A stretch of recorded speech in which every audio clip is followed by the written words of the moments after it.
Supreme court से लेकर आ रहे हैं। टीके के लिए किसी को बाध्य नहीं कर सकते, ऐसा सुप्रीम कोर्ट ने कहा।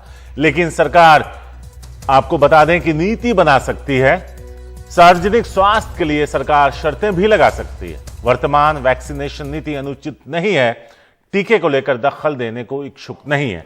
सुप्रीम कोर्ट ने यह कहा है, अगर कोई मनमानी है तो कोर्ट फैसला दे सकता है। तो यहां आपको बता दें कि सुप्रीम कोर्ट ने साफ कहा कि आप किसी को टीके के लिए बाध्य नहीं कर सकते हैं। उन्होंने कहा कि अगर कोई मनमानी हो रही है तो हम इस पर फैसला दे सकते हैं। लेकिन उन्होंने यह भी साफ किया कि वर्तमान वैक्सीनेशन नीति अनुचित नहीं है, टीके को लेकर दखल देने के इच्छुक नहीं। आशीष भार्गव है हमारे साथ इस बारे में ज्यादा बात करने के लिए। आशीष, इस ऑब्जर्वेशन की नौबत क्यों आई, पूरा मामला बताएं।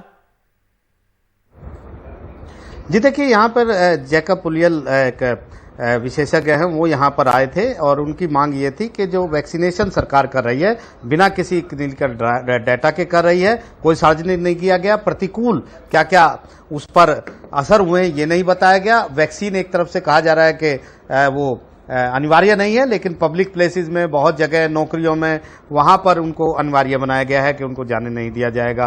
तो ये तमाम चीजें लेकर वो सुप्रीम कोर्ट पहुंचे थे। एक लंबी चौड़ी सुनवाई हुई थी और इस सुनवाई के बाद उस समय केंद्र सरकार ने कहा था कि राज्य सरकारों ने खुद ये प्रतिबंध लगाए हैं कि पब्लिक प्लेस में बिना वैक्सीनेशन, अगर आप वैक्सीनेशन नहीं है तो आप नहीं जाएंगे, नौकरी पर आप नहीं पहुंचेंगे। बहुत सारे ऐसे थे, खासतौर पर दिल्ली, तमिलनाडु और कुछ राजस्थान और कुछ अन्य राज्यों को वो चैलेंज यहां पर किया था। तो सुप्रीम कोर्ट ने एक बड़ा फैसला सुनाया है और मोहर लगाई है भारत सरकार की जो वैक्सीनेशन पॉलिसी है। कहा है बिल्कुल भी मनमानी नहीं है और जिस तरह से ये पॉलिसी एक्सपर्ट, क्योंकि अदालत एक्सपर्ट नहीं है, एक्सपर्ट की ओपिनियन पर, राय पर ये पॉलिसी लाई गई थी, इसलिए इस पर वो दखल नहीं देना चाहती है। लेकिन सुप्रीम कोर्ट ने दो तीन महत्वपूर्ण चीजें कही हैं। सबसे पहले महत्वपूर्ण बात यह कही है कि किसी भी शख्स को, देश के किसी भी नागरिक को वैक्सीन लगवाने के लिए मजबूर नहीं किया जाएगा। ये सुप्रीम कोर्ट ने कहा है कि ये जीने के अधिकार में, आपकी शारीरिक जो स्वायत्ता है आपके शरीर की, वो जीने के अधिकार, मौलिक अधिकार आर्टिकल 21 के तहत आती है, इसलिए उसको प्रोटेक्ट किया जाएगा, उसको जबरदस्ती नहीं की जाएगी। लेकिन सरकारें नियम बना सकती है, क्योंकि बीमारी को देखते हुए, सार्वजनिक प्रसार को देखते हुए कुछ नियंत्रित जरूर कर सकती है, क्योंकि मौलिक अधिकारी भी का भी एक सीमित दायरा है, वो नियंत्रित कुछ चीजों से हो सकते हैं। तो यहां पर ये जरूर कहा है, सुप्रीम कोर्ट ने एक सुझाव दिया राज्य सरकारों को और कहा है कि जिस तरीके से उन्होंने सार्वजनिक स्थानों पर रोक लगाई है लोगों के आने जाने से, उस पर वो एक सुझाव दे रहा है कि जो अभी, क्योंकि केस भी बहुत कम है और ये अनुपातिक नहीं है इस तरह से रोक लगाना, क्योंकि ऐसा कोई डाटा नहीं है जिसमें आप ये साबित कर पाए कि जो वैक्सीन है वो लगवाने वाला व्यक्ति से ज्यादा वैक्सीन ना लगवाने वाला वायरस ज्यादा फैलाता है, ऐसा कोई डाटा नहीं है। दूसरा, क्लिनिकल डाटा पूरा सार्वजनिक करने को सुप्रीम कोर्ट ने केंद्र सरकार को कहा है और कहा है कि जो बच्चों को भी वैक्सीन लगे वो भी तमाम डाटा दिया जाए, जो प्रतिकूल असर हुआ है वो भी तमाम डाटा सार्वजनिक किया जाए। तो बड़ा फैसला यहां पर सुप्रीम कोर्ट का है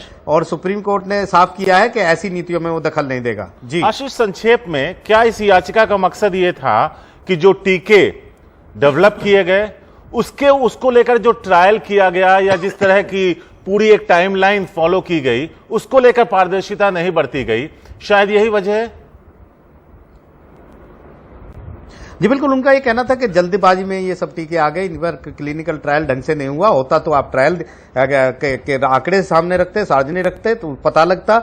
और इनकी कोई ऐसी शंका जताई गई थी वैक्सीन के ऊपर कि इससे उनको लगता नहीं कि बहुत ज्यादा फायदा होता होगा, क्योंकि प्रतिकूल बहुत असर हुए हैं, बहुत लोगों को नुकसान हुआ है, कई उदाहरण भी दिए गए थे। लेकिन यहां पर सुप्रीम कोर्ट ने नकार दिया और कहा है कि ये मनमानी नहीं है, लेकिन हम दखल नहीं देंगे, लेकिन कुछ पारदर्शिता बरतनी होगी, आंकड़ों का खुलासा करना होगा।